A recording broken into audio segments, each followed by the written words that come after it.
அன்புள்ள கன்னிராசி என்பர்களே வணக்கம். இந்த வார ராசி பலன். கன்னி ராசி என்பர்களுக்கு 6இல் ராகு, 7ஆம் இடத்தில் சனி, 9இல் செவ்வாய், 10இல் சூரியன், 11இல் குரு புதன், விரய ராசியில் கேது சுக்கிரன் இணைந்து உள்ளனர்.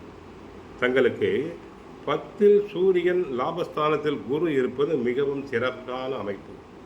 அரசு சம்பந்தப்பட்ட காரியங்கள் அனைத்தும் சாதகமாக நடைபெறும். அரசாங்க ஊழியர்கள் புகழ் பெறுவர்.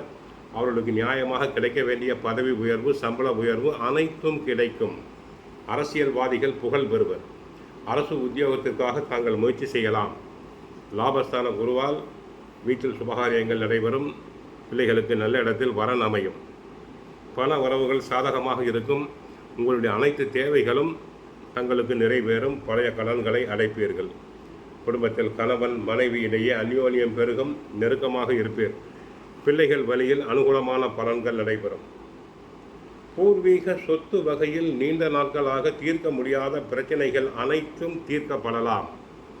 தொழில் வியாபாரத்தில் இதுவரை இருந்து வந்த தேக்கங்கள் அனைத்தும் விலகும். தொழில் ரீதியாக உங்களுக்கு இருந்த சட்ட சிக்கல்கள் அனைத்தும் தீரும். சிலர் விரும்பிய இடத்துக்கு மாற்றலாகி செல்லலாம். ஆசிரியர் உடைய பெற்றோர் ஆசிரியருடைய பாராட்டுதல்களை மாணவர்கள் பெறுவர். நன்றாக படிப்பர். நல்ல மதிப்பெண்களை பெறுவர். தொழில் ஸ்தானத்தில் ராசிக்குரிய புதன் பலம் பெற்று இருக்கிறார். சூரியனும் இணைந்திருக்கிறார். பாக்கியஸ்தானத்தில் செவ்வாய் இருப்பதால் நினைத்த காரியத்தை துணிச்சலோடு செய்வீர்கள். 6ஆம் இடத்தில் ராகு உங்களை அற்புதமாக வழி நடத்துவார். பொருளாதார ரீதியாக பெரிய பலம் இல்லாவிட்டாலும் கூட கேட்ட இடத்தில் பணம் கிடைத்துவிடும். வெளி வட்டாரத்தில் மதிப்பு கூடும். புதிய வாடிக்கையாளர்கள் கிடைப்பார்கள். 7இல் இருந்து சனி ராசியை பார்ப்பதால் உடல் ஆரோக்கியத்தில் மட்டும் கவனம் செலுத்துங்கள். வீட்டில் கணவனுக்கோ மனைவிக்கோ உடல்நலக் குறைவுகள் உண்டாகலாம். 3ஆம் மனிதரிடம் குடும்ப பிரச்சனையை பகிர்ந்து கொள்ளுதல் வேண்டாம். யாருக்காகவும் சாட்சி கையெழுத்து, ஜாமீன் கையெழுத்து போட வேண்டாம்.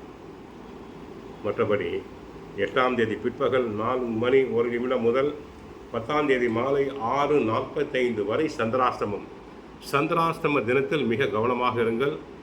வெளியூர் பிரயாணம் செய்யும் போது கவனமாக இருங்கள். வண்டி வாகனத்தில் செல்லும் போது கவனமாக இருங்கள். கோவிலுக்கு சென்றால் ஸ்ரீ கிருஷ்ண பரமாத்மாவை வழிபடுங்கள். வீட்டில் தினமும் சுந்தரகாண்டம் பகவத்கீதை பாராயணம் செய்யுங்கள். வாழ்க வளமுடன். மங்களம் உண்டாகட்டும். ஹரே கிருஷ்ணா, ஹரே கிருஷ்ணா.